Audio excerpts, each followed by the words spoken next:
caros ouvintes, sejam todos muito bem-vindos para mais uma gravação do podcast Café com Prova. Mais viciante que café, mais emocionante que prova. Eu sou Elias Figueira, estamos aqui hoje para poder falar de um assunto super interessante. Você que é um ouvinte ávido por conhecimento e apaixonado pelo mundo das vendas, prepare-se porque a nossa jornada será emocionante pelo fascinante mundo das estratégias, técnicas e histórias inspiradoras que funcionam o sucesso nas vendas. Estou aqui hoje com o meu caro parceiro aqui de gravação, o Henrique.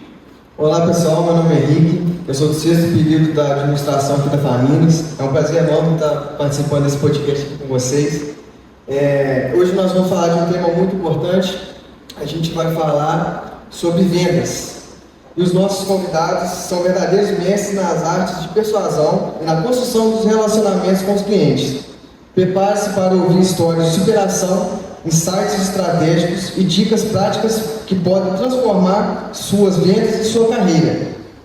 E os nossos convidados de hoje são Natan Moreno, especialista em vendas, diretor comercial da Ampla Assistência Familiar, e Marlon Amaral, empresário e proprietário de 4 clínicas do Brasil Slim, do restaurante de comida First Salad e a Brasil Suplementos, que conta com 4 próprias de suplemento.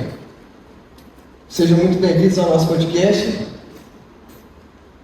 Obrigado. Estamos aqui na nossa casa, na Faminas, né? Uma experiência inusitada que a gente está vivendo dentro dessa gravação do podcast. Um projeto que a gente tem começado a trabalhar aqui nesse ano de 2023 com os alunos dos cursos de gestão, que envolvem o curso de administração e ciências contábeis. Então, estendendo, né, o agradecimento de ter aceito o nosso convite, mais uma vez, obrigado pela presença de vocês, e gostaríamos de ouvir um pouco, né, de vocês, sobre a trajetória de vocês de venda, como que vocês chegaram dentro do negócio de vendas, como que vocês chegaram no negócio que vocês trabalham hoje, né? Primeiramente, obrigado pelo convite, obrigado Faminas, Elias, Henrique, satisfação enorme estar do lado do Marlon aqui, que é um empresário de sucesso aqui de Muraé, da região. Então a gente fica lisonjeado de estar participando junto a vocês aqui e podendo transmitir um pouco da vivência, da experiência de vida que a gente tem aí com o mundo das vendas. Isso aí, eu estou muito feliz também, né? Obrigado Elias, obrigado Henrique, obrigado Juliana que me fez o convite, que é para o curso de administração aqui da Faminas, inclusive é estagiária nossa lá na Brasil Slim.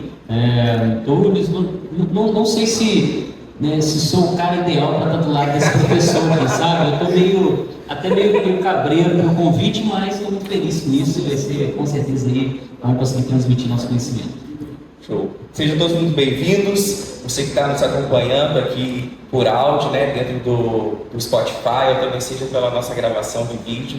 Sejam todos muito bem-vindos, que eu tenho certeza que será um episódio super interessante e inteligente para você que gostaria, você que trabalha com vendas, para tirar aí várias dicas dessa entrevista, tá bom? Vamos lá, vamos começar com uma pergunta aqui. Como vocês definiriam o papel fundamental das vendas em uma empresa?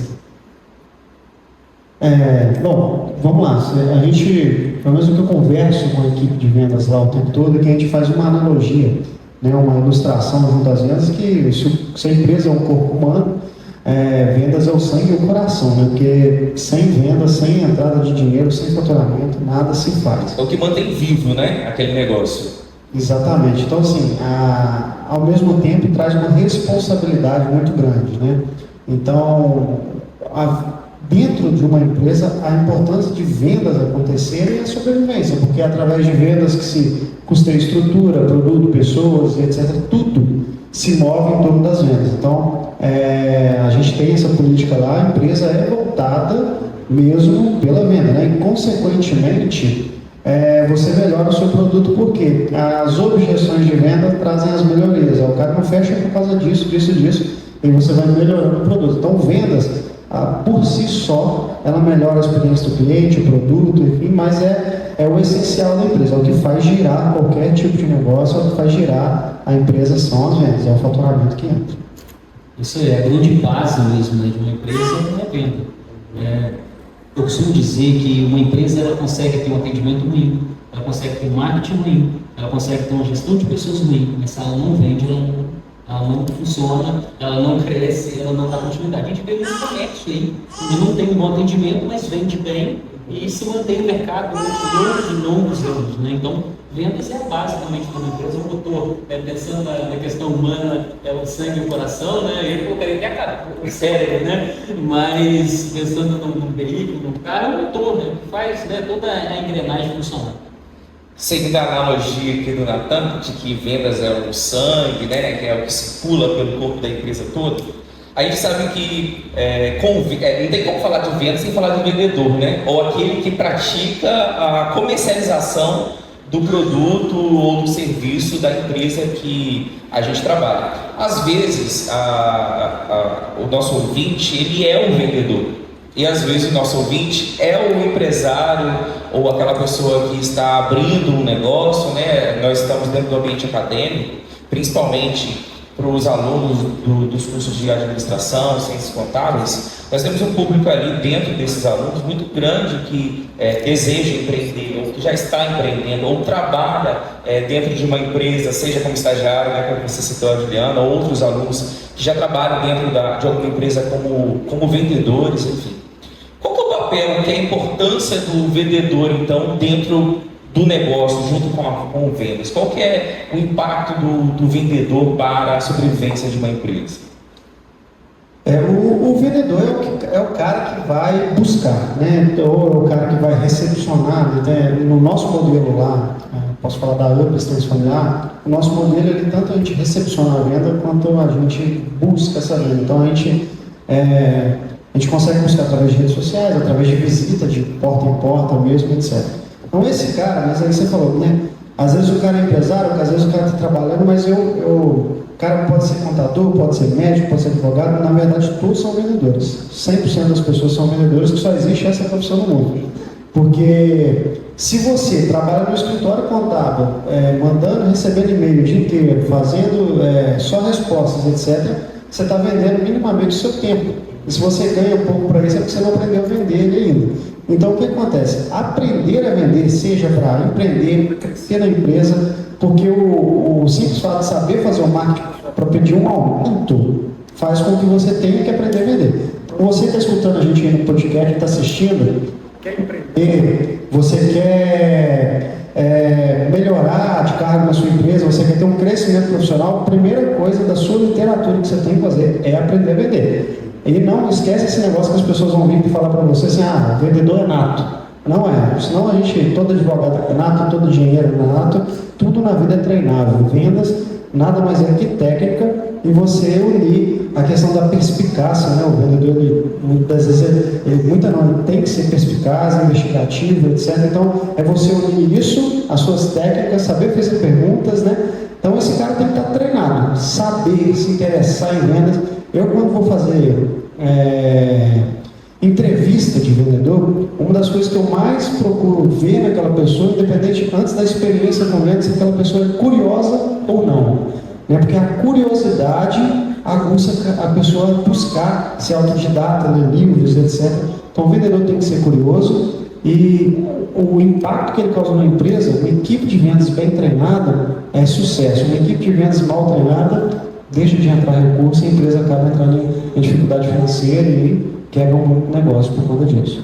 Não somente, né, alunos que estão cursando administração, ciências contábeis, alunos de outros cursos que assistem nosso podcast, da psicologia, do direito, da enfermagem, né, da engenharia, arquitetura, também alunos do ensino médio que acompanham o nosso podcast, donas de casa, as pessoas da comunidade de um modo geral.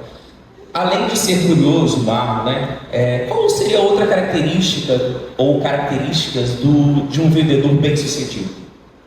Ambicioso. O vendedor, ele precisa, primeiro, né, gostar de pessoas, tá? Gostar de transformar a vida das pessoas e, consequentemente, ganhar dinheiro com isso. Um vendedor que não gosta de ganhar dinheiro, que não tem vontade de crescer, ele dificilmente ele consegue continuar como vendedor.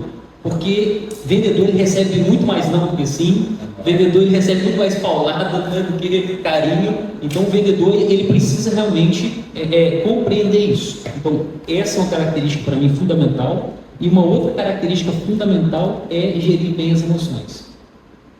O vendedor ele precisa Porque trabalhar com o público também é bem difícil, né? Dependendo do setor que você trabalha, né? Trabalhar com o público, trabalhar com meta, com cobrança, com a necessidade da feedback, né? O vendedor ele não trabalha, entre aspas, tranquilo, né? Então por isso que ele tem que ter essa visualização de onde ele quer chegar, de onde ele vai chegar, né? De quanto ele vai ganhar por isso, né? Para realmente fazer valer a pena, né?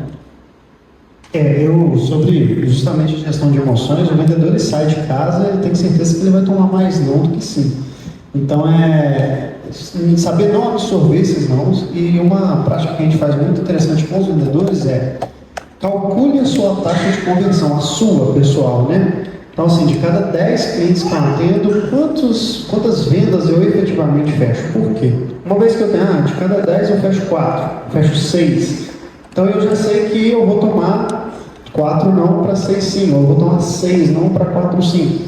E aí, então eu tenho aqui, de cada 10 pessoas que eu atendo, eu fecho 6, então eu preciso, para bater minha meta, se não for 60, eu tenho que atender 100 pessoas. Ou, será que se eu aprimorar minha técnica, melhorar minhas abordagens, etc., será que eu não consigo atender menos pessoas, mas ter uma efetividade maior de fechamento? Então o vendedor ele tem que estar ligado o tempo todo nisso. Saber que ele vai tomar não para o resto da vida dele, ele vai ficar tomando não. Então, comemorar os sims, mas não absorver aqueles não que tomam. Então, a gestão emocional, pessoal emocional, é muito importante. E tanto eu quanto o Natan somos vendedor de rua, né? Hoje a gente tem empresa aí, né? A gente tem hoje na Brasil Slim mais de 40 pessoas trabalhando diretamente com a gente. Natan tem quantos anos? 90 pessoas trabalhando, né? Mas nós viemos da rua. Então a gente entende porque nós vivenciamos isso. Nós sabemos exatamente dessas necessidades. Então, quando o Natan fala das métricas ali, o vendedor que ele não acompanha a métrica, ele está sempre achando as coisas, ele vive no achismo. Não, as pessoas não estão querendo comprar. Não, o lead está ruim. Não, sabe? Ele vai querendo inventar porquês, mas na verdade é porque ele não sabe onde ele está indo. E o mais interessante é o lead está ruim, né? Mas por que está ruim? Não, eu liguei para 2 pessoas e não foi. Não, cara, primeiro você liga para 100 pessoas, aí você vai falar comigo se está bom, se está ruim. Então, assim, o vendedor, ele tem além dessa gestão emocional, ele também tem que se policiar muito em desculpas. Porque boa parte do fracasso de uma venda é culpa do vendedor mesmo, porque ele não soube externar a necessidade do produto, não soube encantar o cliente, etc. Boa parte das perdas de venda é culpa do vendedor. Quais são os principais desafios que os vendedores enfrentam atualmente e como superá-los? Cara, o desafio do vendedor é mesmo. O desafio do vendedor é só ele mesmo. É o quanto o cara realmente quer bater a meta, o quanto ele quer ter sucesso na vida, porque assim, se você olhar hoje o panorama geral, macro, mundial, Brasil e etc., as pessoas maiores empresários que existem, os mais sucedidos, foram vendedores. Todos. Os maiores sempre são. Você vê que existem profissões que são muito bem remuneradas, parte médica e etc., mas os grandes mesmo, geralmente eles são vendedores. São aquele cara que teve lá na ponta, né? Eu posso citar aqui o Jorge Paulo Lema, o Silvio Santos. Então, esses caras, eles foram realmente vendedores. Tinha uma habilidade de comunicação diferenciada, né? O Silvio Santos então nem se fala, mas o quanto esses caras queriam ter sucesso é que foi que realmente definiu. Então, só que a gente fala assim, o foco deles, né, de eu quero chegar lá, eu quero sair daqui, quero alcançar aquele objetivo, né?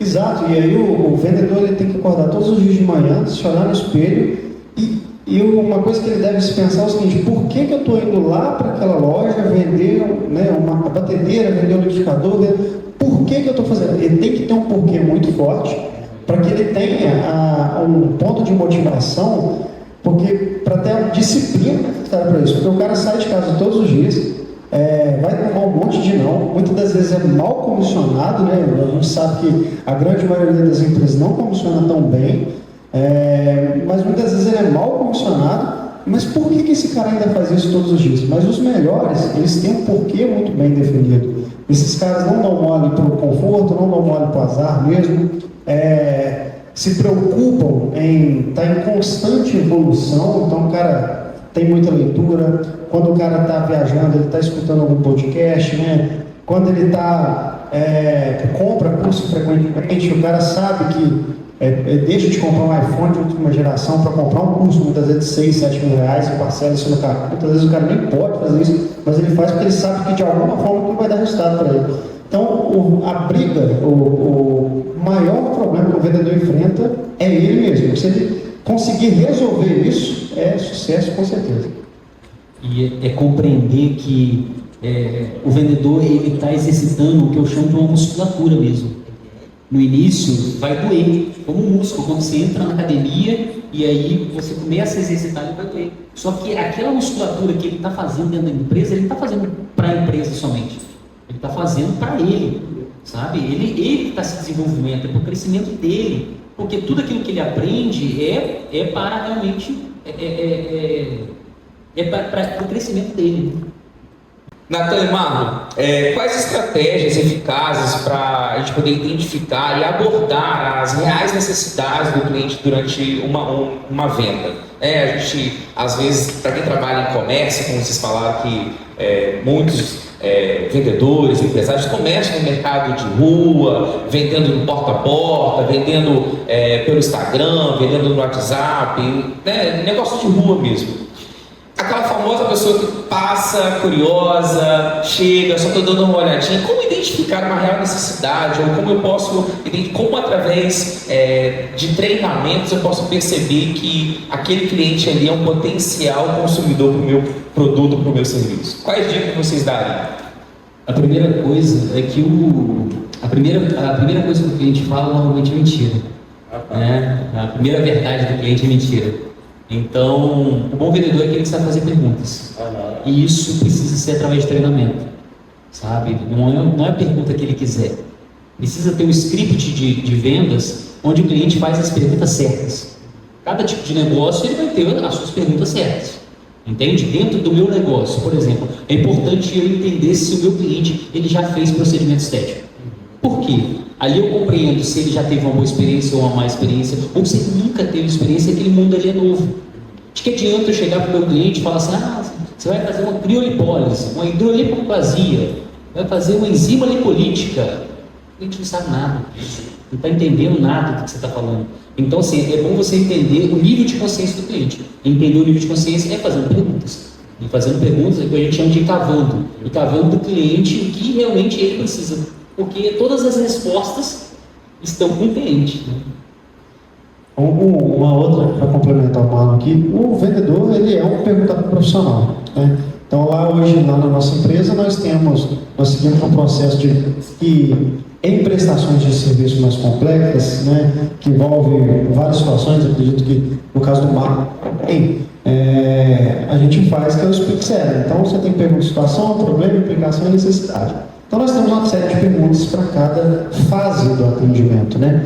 Mas para serviço isso funciona muito bem. Mas e lá na ponta, o cara que está vendendo um produto, né? A pessoa passa na loja e eu, não, só vim dar uma olhada. Então o que acontece? Os grandes motivos, geralmente o cliente fala que depois eu volto porque ele não gostou de nada. Então isso geralmente é culpa do vendedor também, porque ele não soube perguntar para entender o que aquele cliente queria, né? Eu tive uma história que eu morei uma vez, tinha 6 meses eu morando aqui, não vou falar o nome da loja, obviamente, mas eu saí para comprar um presente de aniversário de casamento para minha esposa. E aí, nesse momento que eu saí na rua para comprar esse presente, eu fui na cabeça que eu queria um buquê de rosa, né, e tal. Eu, recém-chegado no Rio, sabia onde era nada aqui, para uma determinada loja, e assim, olhando para a loja, ela tinha porta-retrato, ela tinha flores artificiais, ela tinha vasos de planta, ela tinha cartões, ela tinha muita coisa para namorado, para casal, etc. Só que quando eu cheguei perguntando se tinha um buquê de flor, a moça, aqui eu não tenho não, mas pode atravessar a rua do outro lado tem. E aí, foi tá. Só que isso estende assim, porque uma pessoa chegou, ela nem perguntou para que eu queria o buquê de flor. Se ela me faz 3 perguntas, ela me venderia qualquer coisa para presentear minha esposa. Eu falo, buquê de rosa não tem não, mas para que você quer esse buquê? Então, eu quero porque eu estou fazendo aniversário de casamento. Mas tem que ser rosa ou a gente pode fazer algo mais especial, elaborado, personalizado para ela? Bem característico. E aí, exato. Eu não gostei de nada que eu vi na loja, mas às vezes ela me dava uma solução e personalizava aquilo, etc. Mas nem sempre isso é culpa do vendedor, não. Tem muita empresa que ingessa o processo de vendas a ponto que não deixa liberdade para o vendedor tratar nada. Não tem processo nenhum de venda. Um monte de processo. Aí que é o pior. Então, assim, seja você com um vendedor, com 10, com 20, com 30, tenha um processo de vendas bem definido na sua empresa. Dá trabalho para fazer, dá trabalho, mas você vai colocar a sua empresa em outro nível, porque significa que todo mundo vai atender o seu cliente da mesma maneira e o percentual a taxa de conversão, o percentual de venda, isso tudo aumenta. Acho que muitas pessoas que trabalham com venda têm essa história de ter lembrado de algum momento que estava tudo para dar certo e deu errado. E quais seriam as dicas que vocês poderiam contribuir para a gente para motivar o vendedor, seja que passou por essa experiência, ou os vendedores de um modo geral, e a gente fala assim, vendedor não somente aquele que está lá na ponta lidando diretamente com o cliente, né? Mas também a equipe de suporte, de apoio, que trabalha às vezes no telemarketing, ou trabalha na parte financeira, administrativa, para fazer com que aquela venda aconteça, porque às vezes o vendedor ele tem um contato, a abordagem com o cliente, mas depois ele direciona para uma outra pessoa para poder fazer a parte do contrato, fazer a parte do pagamento, enfim. Quais são as dicas que vocês poderiam colaborar aqui para manter a equipe de trabalho motivada diante de perdas, diante de sim, não, diante de todas as dificuldades que é trabalhar com o negócio? A primeira coisa que o vendedor tem que entender que se todo mês ele bate meta é porque a galera que está montando a meta está fazendo errado, porque se toda vez que você impõe uma meta, a equipe bate, significa que a meta foi mal calculada. Né? A meta é feita para desafiar. Então, assim, tem que ter o entendimento que vendas, ela não é uma linha reta de subida, não é linear. Né? Vendas é sim uma tendência de alta o tempo todo, mas existe uma montanha russa, né? Porque tem determinados, dependendo do mercado, imagina você ter sorvete, determinada época do ano vai vender muito, determinada época do ano vai vender menos. Aqui acho que mulher vende o ano todo, tem sazonalidade. Sorvete ar-condicionado, né? Que é o ano todo, mas o produto é sazonal, né? Existem sim algumas coisas que o mercado externo influencia um pouco, mas assim, o vendedor, o que motiva o vendedor é ele ter uma consequência para aquilo que ele faz, que foi o que a gente falou lá no início. Tem que ter um porquê muito forte. Agora, dentro da equipe, né, o que uma pessoa, um diretor de vendas, o que um diretor comercial, o que um gerente de vendas tem, que o resultado não depende dele diretamente, mas sim de fazer a equipe dele vender, o que esse cara tem que fazer é desafiar realmente o tempo todo, dar mérito a quem precisa dar mérito, e punir, em particular, quem precisa ser punido, né? Feedback nem sempre é punição, mas seja fazendo feedback, seja realmente puxando a orelha, etc., para que a equipe esteja alinhada o tempo todo. Porque o que move o vendedor é o mérito e a conquista. Então, quando ele consegue se destacar um pouco dos demais, cara, faz um AUE mesmo para motivar esse cara. Por quê? O cara que está em segundo quer ser o primeiro, o cara que está em terceiro quer ser o segundo, quer ser o primeiro e tal. O cara que está em 20º se sente mal porque tem gente sendo reconhecida. Esse cara em breve vai sair da sua equipe. Mas a grande maioria, quando você comemora com alguém uma meta batida, esse cara impulsiona todos os outros a ficarem próximos a ele. E, cara, eu faço isso muito, que é dentro de reuniões de equipe, quando tem um resultado extraordinário, alguma coisa assim, eu peço o cara para levantar, cara, fala para mim, o que você fez esse mês que deu tão certo? E deixa o cara falar. Qual foi a marca dele que fez ele ter, às vezes a diferença do primeiro para o segundo é muito grande, né? Então, tipo assim, qual é a dica que você pode colaborar para que todo mundo chegue a ser igual a você, ou também entender todo o restante da equipe pode estar desalinhada, ou não treinada, né? Ele é o único que está treinado ali, e por isso ele consegue bater a meta.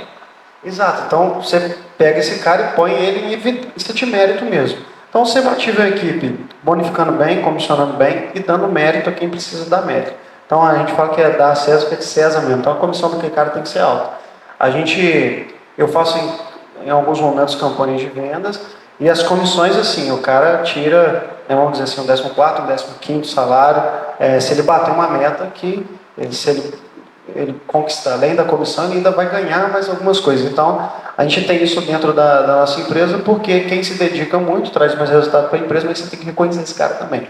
Então, isso motiva bem a equipe ali. E a gente fala botar o fogo na lenha mesmo, que é para a equipe ali criar uma competição saudável entre eles ali também, é legal. É algo que eu também acho importante, é a própria palavra motivação, né? Motivo para ação, e é muito individual, sabe? Se a empresa ela entrega, mas se a pessoa que está do outro lado, né, o vendedor, ele não está disposto, né, nada acontece. Tem que ter os próprios motivos dele para agir, né? E recordar sempre esses motivos. Quais são os meus motivos que eu tenho para agir, para executar isso daqui, para fazer isso daqui? Porque assim, vai ter dia que vai ser só não, talvez. O dia inteiro de não. Mas na métrica geral, né, foram lá 70, 100, né, 70 fecharam e 100, né, de 100, 70 fecharam, 30 não fechou, mas naquele dia foram os 30, foram 20 naquele dia que não, né, acontece. Então o vendedor ele tem que sempre recordar qual que é o meu motivo para a ação. Vocês podem compartilhar alguma dica prática para construir relacionamentos sólidos com os clientes ao longo do tempo? Então, eu acredito que para criar bom relacionamento com o cliente, você tem que, no mínimo, entregar aquilo que você está prometendo. Tem muito lugar que, né, trabalha como um charlatão mesmo, né? Então, nós precisamos primeiro entregar. Não adianta você ter um maravilhoso atendimento, nosso meu atendimento é humanizado, é extraordinário, e você não entrega o básico. Para mim, o primeiro ponto é esse, é entregar aquilo que você está prometendo ao seu cliente. E se você trabalhar para surpreender ele, você vai ter um relacionamento melhor com o seu cliente. Seu cliente não é seu amiguinho. Seu cliente está ali para receber algo em troca de dinheiro. Muitas empresas também pegam no pós-venda, né? Justamente isso agora. Você tem uma linha, né, bem definida, essa questão do follow-up, né, que a gente fala que é a arte de vendas esquecida, porque o vendedor vai, atende o cliente, fecha, e daí esse cara não quer nem saber. Depois que ele passou para o administrativo, resolver contrato, para o financeiro resolver alguma coisa, né, com ele e tal, esse cara nunca mais ligou para esse cliente. E o que a gente vê é que os vendedores mais bem-sucedidos são aqueles que têm uma organização de contato muito bem feita. Então, dá o aniversário desse cara, esse cara liga, só cara, que bacana, dá aniversário do fechamento, né? 1 ano que eu fechei uma venda, esse cara liga de novo. Pô, estou muito feliz, a gente está fazendo 1 ano que você... Às vezes o cara vem de carro, você realizou seu sonho, né? Eu comprei um veículo alguns anos atrás e recebi essa ligação do vendedor. Achei, cara, interessante demais. Pô, tô te ligando, achei estranho, né, o vendedor de carro me ligar, eu não quero trocar de carro. Aí o cara me ligou e falou assim, não, cara, tô te ligando porque é o seguinte, tem 1 ano que nós realizamos o seu sonho, tem 1 ano que você está com esse veículo, tem 1 ano que tá... Então, tô te ligando só para te parabenizar, que foi uma conquista para você, você falou comigo no dia, isso, e o cara lembra, mas o cara não lembra não, cara, ele lembra tudo, né? Então, é organizado.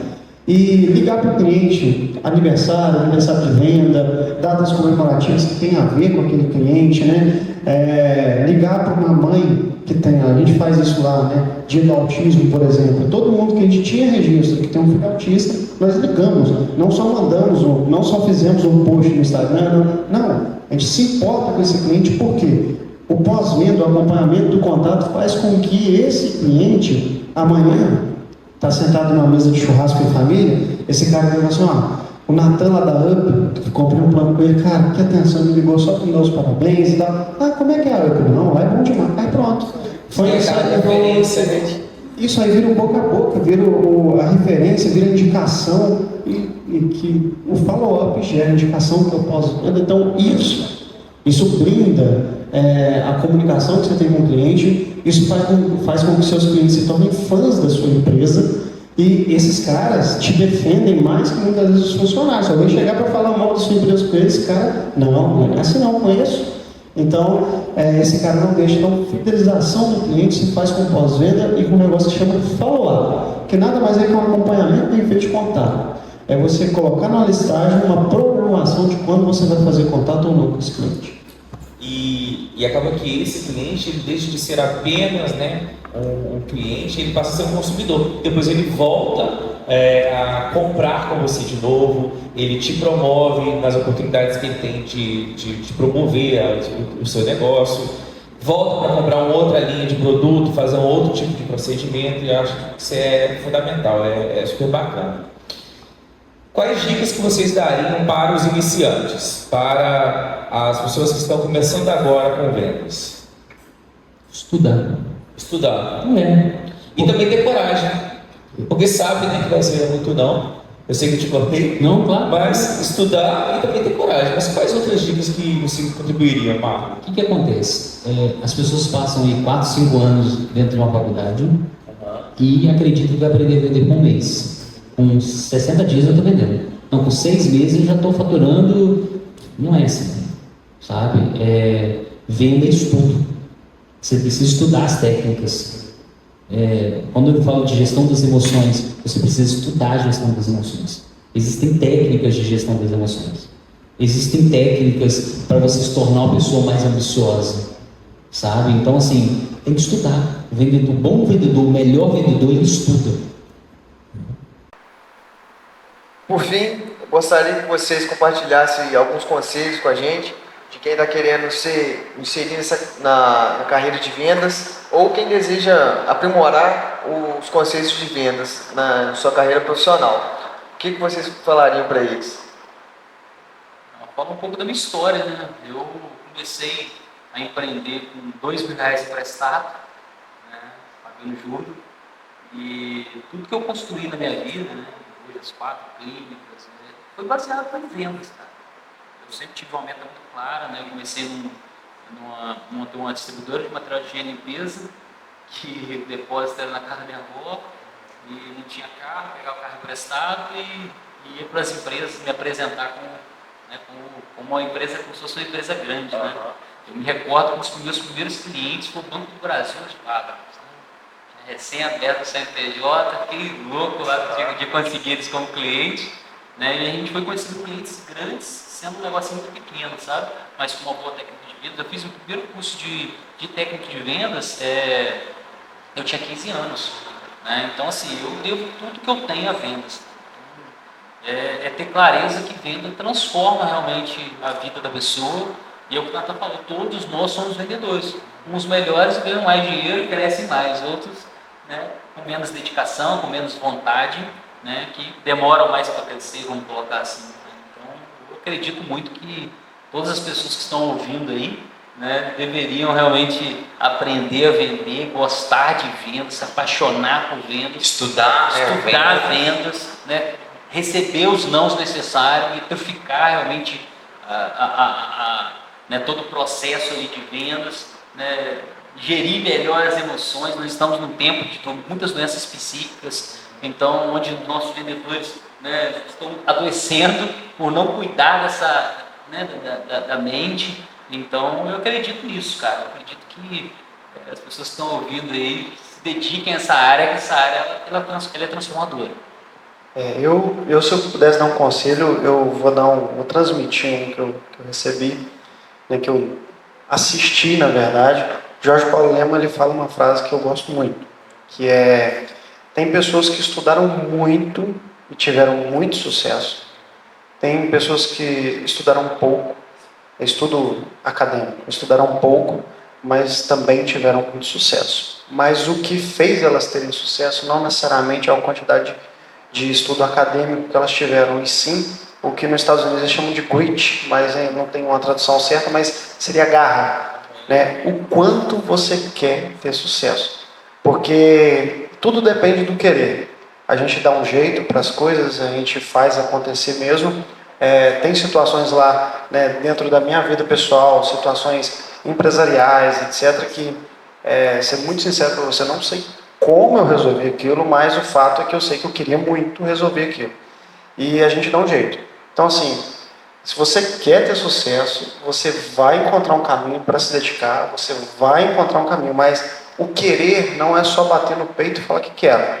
O querer são as atitudes, são a dedicação, é o sacrifício, porque a gente tem visto, estamos essa semana, que deveria ser crime, né? Você pega um grande influencer, o cara faz um vídeo do cassino do Tigre, que eu estou ganhando dinheiro com isso, etc., vendendo facilidade de ganhar dinheiro. Não existe dinheiro fácil. Tudo que se aproxima de dinheiro fácil é furada, vai te colocar em enrascada, você vai atrasar a sua vida por conta disso. E aí a gente tem M's, pirâmide financeira, joguinhos de foguetinho, etc. O fato é que ganhar dinheiro é difícil, é suado. Qualquer coisa que venha fácil, você se distancie, mas queira muito. Querer é fazer sacrifício, porque vai ser difícil, mas a conquista é gostosa. E com constância, né? Disciplina. Né? As pessoas elas fazem um dia, 3 dias param de fazer. E aí o dia que faz de novo acha que, olha, eu estou fazendo. Você ficou 3 dias sem fazer, se esqueceu que ficou 3 dias sem fazer. Então assim, tem que ter disciplina, tem que ter constância, fazer todos os dias o que precisa ser feito. Eu costumo metrificar focar mais nas métricas de esforço. Para chegar a qualquer resultado, existem os esforços. Metrifica o esforço. Aí você chega a qualquer resultado. Gostaria de agradecer os nossos convidados, o Marlon, o Natan, meu parceiro de banco, Elias. É uma oportunidade incrível que eu estou tendo de estar convivendo aqui com vocês e compartilhar essas experiências. Gostaria de pedir aos ouvintes também para curtir nossa página no Instagram, no Spotify, no YouTube. E é isso aí, galera. É só procurar Café com Prova, tá? Curtir nossa página no Instagram também, do curso de gestão Faminas. E é isso aí. Um forte abraço a todos e até o próximo Café com Prova. Um abraço, gente. Valeu. Valeu. Obrigado, gente. Aí.